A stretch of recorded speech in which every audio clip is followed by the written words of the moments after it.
Remember, guys, our test for this chapter 5 is 6 proofs, 4 equations to solve, and 2 inequalities to solve. It's all non-calculator. And the questions will be questions we've seen before, whether it's from the review, from other homework assignments, or from your first proofs quiz. So go back through some stuff, practice beyond this review if you feel like you need it, and yeah, let's get started. So for this first one, we want to verify. Remember, for proofs, I always look for Pythagorean identities to begin with. So tangent squared plus 1 is secant squared x. And then after I replace with the Pythagorean identity, the next best thing to do is rewrite in terms of sine and cosine. So secant squared is 1 over cosine squared. Tangent squared is sine squared over cosine squared. Get rid of the complex fraction is almost always the next step. You don't want to leave fractions complex like this. So I am multiplying by the reciprocal, which you could have done right away, by the way. If you went from secant squared over tangent squared right to this, that's fine. The cosine squareds cancel, and we're left with 1 over sine squared, which is cosecant squared. Remember, if you get stuck, you can take a look at the right side. You can't work on both sides until they meet in the middle, but you can work on the other side, and hopefully it will give you a little bit of clarity on where to go next. For number 2, I have a couple ways I could go. I could replace cosine squared with 1 minus sine squared and do a bit of factoring, or I could just get a common denominator. I think I'm going to go that route. It's more common when we're adding and subtracting fractions to just get a common denominator. So 1 is going to become 1 plus sine x over 1 plus sine x. And cosine squared, it says minus cosine squared x. Now, 1 minus cosine squared is one of your rearranged Pythagorean identities. So 1 minus cosine squared is sine squared x plus sine x over 1 plus sine x. I can factor in the numerator. So if you see that you have a few terms with the same type of trig function, consider factoring something out. I can take out a sine x. That leaves me with sine x plus 1. And that cancels with 1 plus sine x. And then I have sine x. Let me just show you an alternative to this one because this probably would be faster. I mentioned replacing cosine squared with 1 minus sine squared over 1 plus sine. And then rather than distributing or doing a common denominator, you could also factor the top. It's a difference of squares.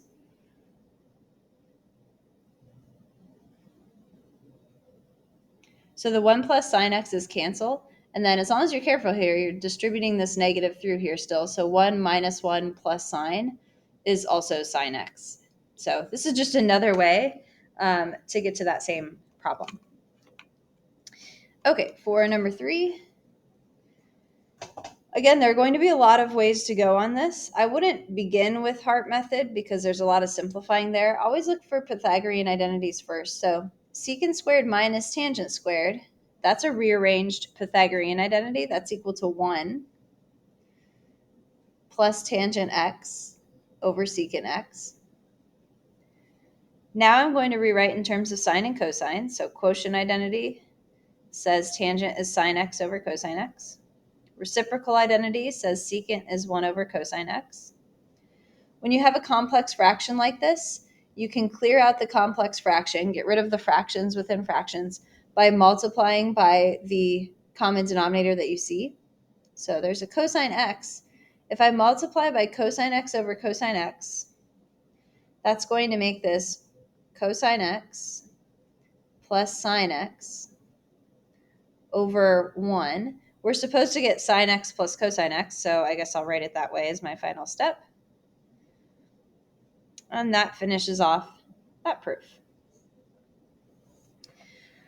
For number 4, on the left side here, I've got some double angle identities. I'm trying to get cotangent x. I'm just going to remind myself that that's cosine x on top and sine x on the bottom.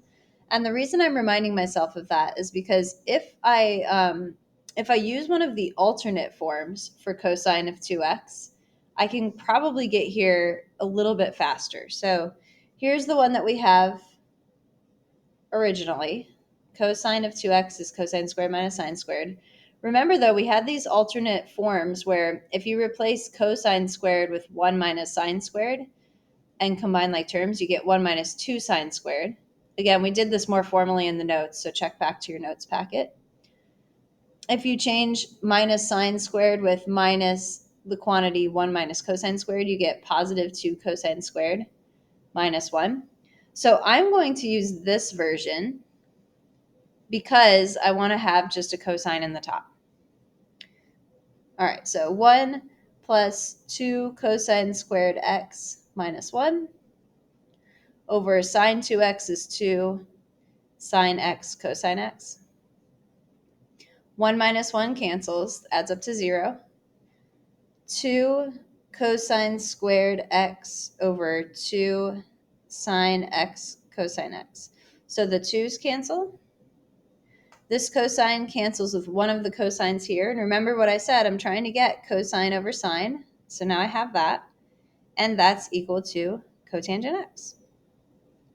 If you don't use this alternate form, you're just going to do the substitution that we did to get here. So if you did 1 plus cosine squared minus sine squared, 1 minus sine squared is cosine squared. So if you check the key that I posted, I think I went that route. I didn't use any alternate forms just to match what more of you might have done. But either way, basically, you should still get to this step if you used a different form of cosine of 2x. Okay, now on this side, even though there's a double angle over here, which is 1 over cosine of 2x, I think it would be best to work on the right side because it looks more complicated. So there are no Pythagorean identities here, but we can replace the secant squares with cosine squared x. And down here, I've got 2 minus 1 over cosine squared x. So again, I want to clear out that complex fraction by this time multiplying by cosine squared over cosine squared. All right, so this is 1 in the top, 2 cosine squared x minus 1. Now we just talked about this. 2 cosine squared x minus 1 is cosine of 2x. So you don't have to have the alternate forms written on your identity sheet, but it would be smart to so that you can see this more clearly. So this proof is finished. If you can recognize that, that's 1 over cosine of 2x, which is secant of 2x. All right. Number 6, make sure you have your cofunction identities written down correctly. Sine of pi over 2 minus x is equal to cosine x. And cosine of pi over 2 minus x is equal to sine x.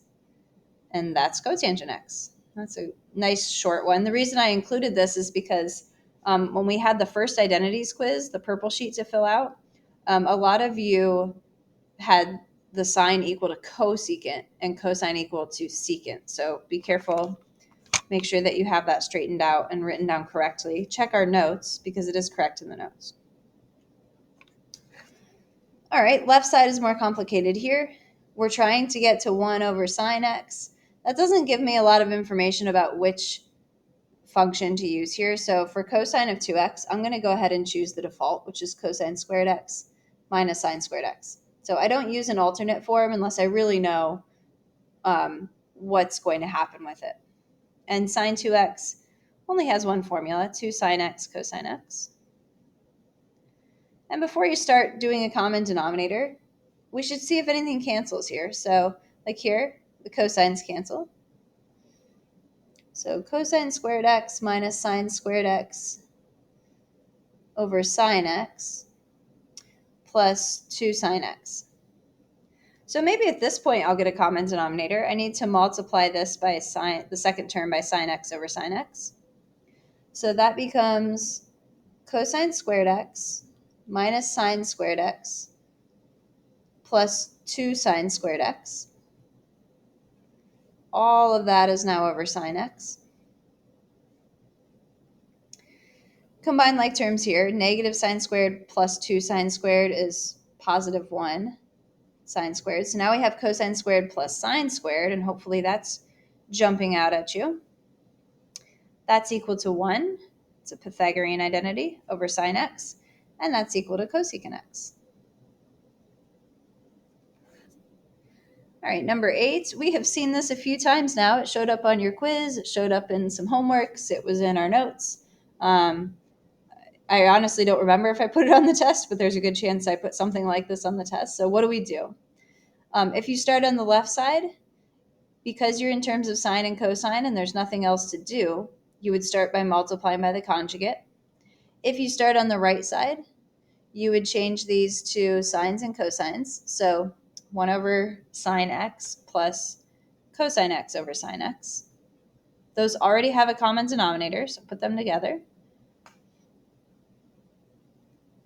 So if I start on the right side, I still have to multiply by the conjugate. This is the only time I multiply by the conjugate.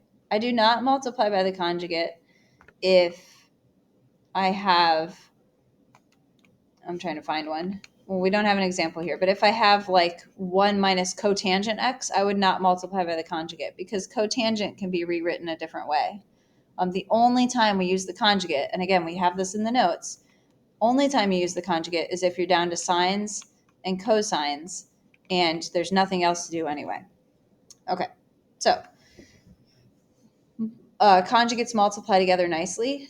1 plus cosine times 1 minus cosine becomes 1 minus cosine squared.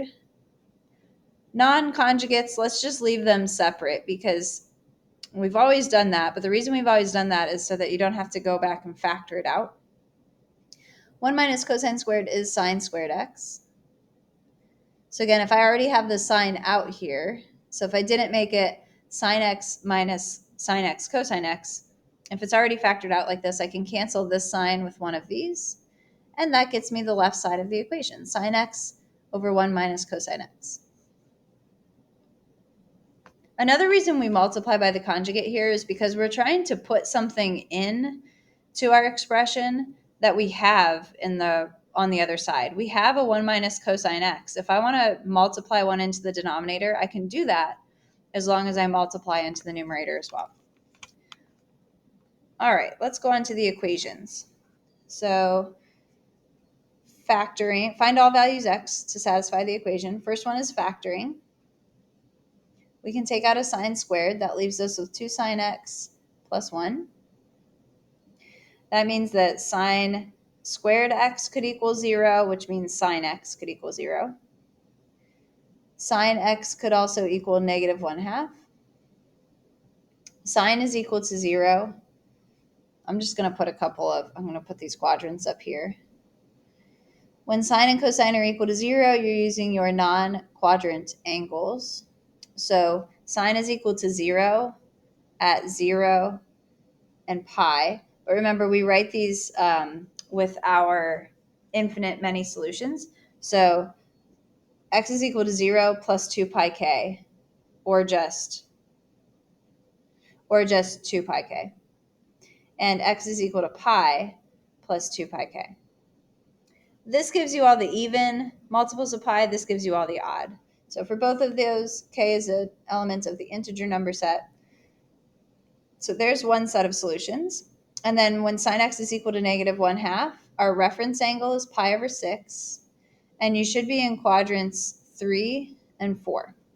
So x is equal to 7 pi over 6 plus 2 pi k and 11 pi over 6 plus 2 pi k.